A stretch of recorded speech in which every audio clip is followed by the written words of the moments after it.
بخیر ستړي زم ستاسو ورور ستاسو ملګری محمد اسماعیل دا وخت زه د هغه خاندان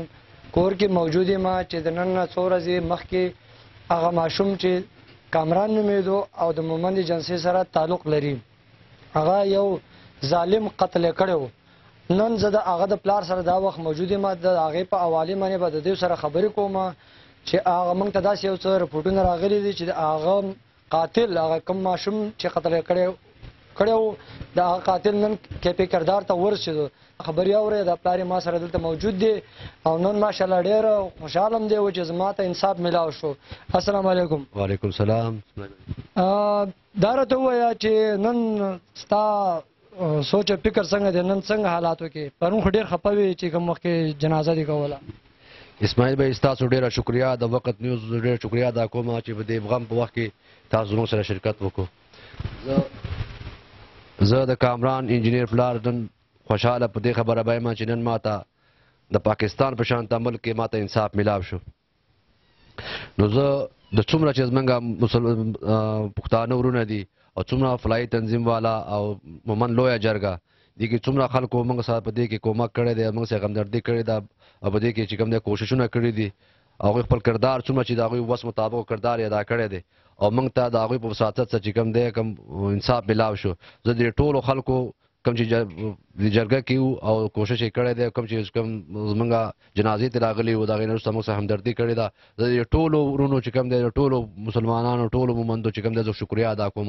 خصوصي چې کوم دی باغي جان حاجي صاحب او مومند لویه جرګه سرفراز بھائی صاحب چې کوم دی زه د هغوی شکریا ادا کوم چې هغوی په دې کې غټ کردار ادا کوم. موبین صاحب چې کوم دی زموږ مامام کېږي د هغوی زه شکریا ادا کوم چې هغوی هم ډېر غټ کردار چې کوم دی په دې خبره کې په دې مرسته کې موږ سره مرسته وکړله. پرون چې کومه جنازه وه دا خو یو درېیمه واقعه شو. داسې انسان ما کله لیدلی نه دی که څنګه چې پرون ته جنازه کې ولاړې جنازه دې وکړله ستا په دې زړه کې د خپل زوی داسې یو غم یا داسې یو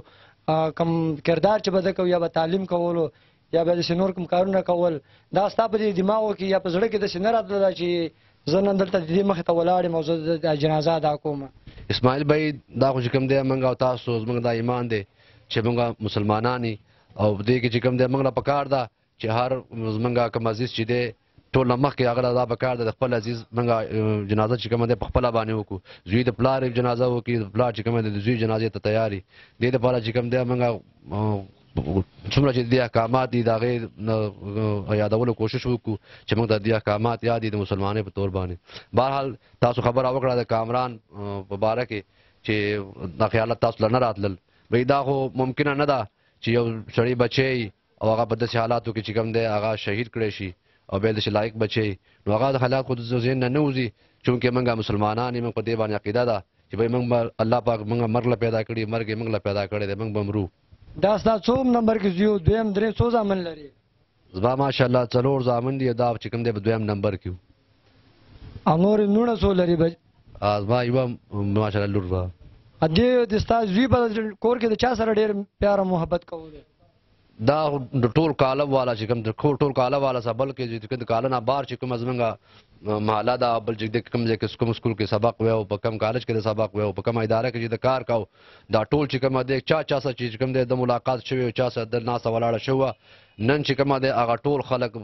پریشانه دي غمګین دي او هغوی ته ډېره غټه صدمه ده. دا چې کوم وخت قتل کړی شو یعنې شهید شو دا تاسو ته خبر څنګه راورسېدو څه ټایم خبر تاسو ته راورسېدو څه ټایم باندې دا شهید شو؟ دا خو چې کوم دی دته به تقریبا 4 بجې 4:30 بجې چھټي کېدله ټیک چې کله داسې چھټي شوې ده د هغې نه 10-15 منټ بعد داسې دا واقعه شوې ده او موږ ته چې کوم خبر رارسېدلی دی هغه تقریبا 5:45 بجې 5:30 5:45 بجې موږ ته خبر راورسېد. ده دلته خپل ګاونډ کې کردار څنګه او چا سره جنګ جګړه نه وه کړې؟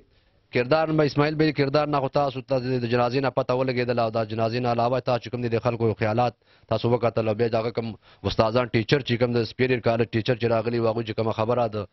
جنازې په وخت کې وکړله هغه چې کوم غمزده و په هغوی باندې چې کومه صدمه وه او تاسو په هغه لایو مو لیدله او تاسو چې کوم دی په روبرو مو لیدله. اوس ستا په سکرین باندې ډېر خلک کښېني هغې ته څه پیغام لري؟ بھئی زه هغوی ته دا پیغام لرم چې زه د دې ټولو زمانږ څومره د پښتانه ورونه دي چا چې کوشش کړی دی هغوی ټول نه مخکې خو دا کومه ویډیو چې موږ اساسو د شکریا دپاره به چې دا ټولو خلکو شکریا چې موږ ته زر تر زره چې کوم دی دا انصاف میلاو شو د دوی په وجه باندې میلاو شو. دوی کوشش نه وی کړی دوی چې کوم دی منډه نه وی کړې او دوی د